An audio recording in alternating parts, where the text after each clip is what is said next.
In this video, we're going to continue our development of cool type checking with a discussion of type environments. Let's begin by doing some more type rules. So here's one for the constant false. So it's provable that the constant false has the type bool, and that's not too surprising. If I have a string literal, s, then it's provable that that has type string, and that's also not very surprising. The expression nu t produces an object of type t, and the type rule for that is very straightforward. Nu t has type t. And we're just going to ignore self-type for now. As I mentioned in an earlier video, we'll deal with self-type later in a video all its own. Here are a couple of more rules. If it's provable that an expression E has type bool, then the Boolean complement of E, not E, also has type bool. And finally, perhaps our most complex rule so far, the rule for a while loop. And recall that the E1 here is the predicate of the loop. This is what determines if we keep executing the loop or not. And E2 is the body of the loop. And so E1 is required to have type bool. It needs to be provable that E1 has type bool. And we allow E2, the body of the loop, to have an arbitrary type. It can have any type t. It has to have some type, so it has to be typable under some rules. But we don't care what the type is, because the type of the entire expression is just object. We don't actually return, this expression doesn't return an interesting value, doesn't produce an interesting value, and to discourage people from trying to rely on it, we just type the whole thing as object. And this is a little bit of a design decision. Now we could have designed a language, for example, where the type of a while loop was type t, and that you would get the last value of the loop that was executed. But the problem is that if E1, the predicate of the loop, is false on entry to the loop the first time, then you never evaluate E2 and no value is produced.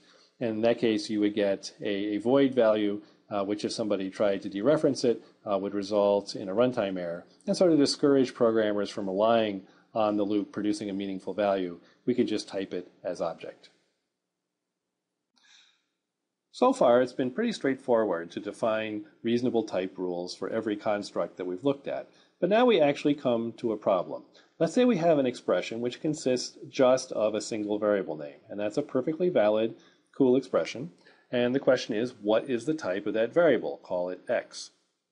And as you can see, when we're just looking at x by itself, we don't have enough information to give x a type.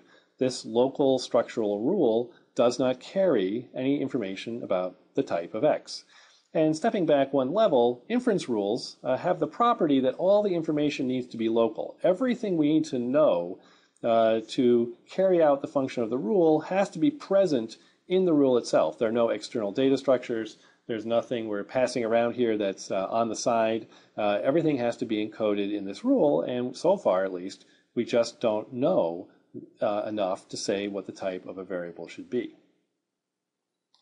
So the solution to this problem is just to put more information in the rules, and that's what we're going to do. So a type environment gives types for free variables.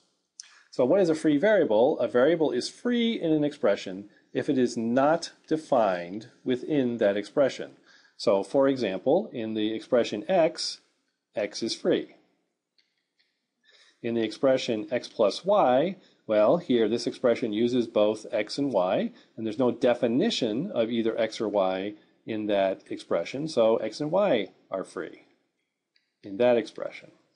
If I have let y dot dot dot, so I'm declaring a variable y in x plus y, well, what's free in this expression?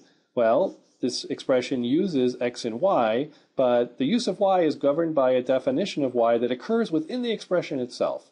So we say here that y is bound. Y is a bound variable in this expression, but x is still free. So only x is free in that expression. And the idea here is that if I have an expression with free variables and you want me to type check it, you have to tell me what the types of those variables are. So I can type check x if you tell me what the type of x is. I can type check x plus y if you tell me the types of x and y. And I can type check this expression, this let expression, if you tell me the type of its one free variable x. The type of y will be given by the declaration in the let, but you still have to tell me what the type of x is. And so the free variables are just those variables where you have to give me the information, and then I can carry out the type checking. And a type environment encodes this information. So a type environment is a function from object identifiers, from variable names, to types. So let O be a type environment, one of these functions from object identifier names to types. And now we're going to extend the kinds of logical statements that we proved to look like this. And the way this is going to be read is that under the assumptions that variables have the types given by O, so the assumptions go over here on the left side of the turnstile. These are the assumptions that we're making about the free variables in E. So under the assumption that, free variables have the types given by O, it is provable, that's this turnstile here, that the expression E has type T. And so this notation very nicely separates what we're assuming, this is input to our process of figuring out what the type is, from what we're proving. So if you tell me the types of the free variables as given by O, then I can tell you the type of E. The type environment has to be added to all the rules that we've gone through so far. So for example, for integer literals, if I have some set of assumptions about the types of variables, that doesn't really change, it doesn't change what the type is of an integer literal. Any integer literal will still have type int. And so in this case, for this particular kind of expression, we don't use any of our assumptions about the types of variables. Now, it's a little bit different with the case of a sum expression. So if I have the expression E1 plus E2, and I have some assumptions, O, about the types of variables, well, then I want to prove that E1 has type int, and I'm going to do that using the types of the variables given by O. So E1 might contain free variables, and I'll need to look in O to figure out what the types of those variables are. And similarly for E2, I will type E2 under the same set of assumptions. And if E1 has type int under the assumptions O, and E2 has type int under the assumptions O, well, then I can conclude that E1 plus E2 has type int under the same set of assumptions O. And we can also write new rules. So now our big problem with free variables becomes a very easy problem. If I want to know what the type of X is, and there's a missing O here, if I want to know what the type of X is, I simply look it up in my object environment. So under the assumption that the variables have the types given by O, what is the type of X? Well, I look up in O what the type of X is assumed to be, and then I can prove that X has that type T. So now let's take a look at a rule that actually does something interesting with the variables from the point of view of the environments. So here is a let expression. And let's remind ourselves what this does. This is a let expression that has no initialization. So it says that X is going to be a new variable. It's going to have type T0, and that variable is going to be visible in the subexpression E1. And so now how am I going to type check that? Well, I'm going to type check E1 in some kind of environment. And this is new notation here. So let me define what it means. So remember, O is a function. It maps variable names to types.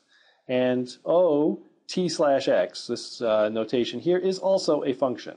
And what this is the function O modified at the single point x to return t. So in particular, this function, this whole thing here is one function. This whole thing I'm underlining here is a function.